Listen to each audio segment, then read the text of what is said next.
দীঘায় যাব আর মোহনায় ঘুরতে যাব না, এটা তো হতে পারে না। তো চলে গিয়েছিলাম সকাল সকাল মোহনায়। এর আগের ভিডিওতেই তোমরা দেখতে পেয়েছো আমরা মোহনায় যাচ্ছিলাম। তো ওখানে গিয়ে দেখো সবাই মিলে কি সুন্দর এনজয় করছি। আর ওয়েদারটা এত ভালো লাগছিল।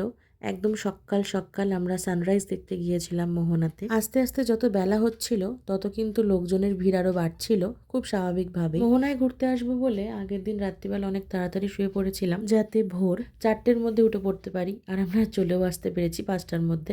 আর মোহনাতে আসবো, ডাবের জল খাবো না, এটা কি করে হতে পারে? তো ভাই, বাবা, আমি, মা 4জন মিলেই আমরা কিন্তু ডাবের জল নিয়ে নিয়েছিলাম। শুধু কিন্তু ডাবের জলই নয়, আমরা এখান থেকে ব্রেকফাস্টটাও করে গিয়েছিলাম। একেবারে ব্রেকফাস্ট করে তারপর আমরা হোটেলে ফিরে গিয়েছিলাম। তো যথারীতি আমার চুলের অবস্থা দেখতেই পারছো যে কীরকম উস্কো খুস্কো হয়ে রয়েছে। তো চলো আবার নেক্সট ভিডিওতে আসছি। সবাই ভালো থেকো, সুস্থ থেকো, টাটা।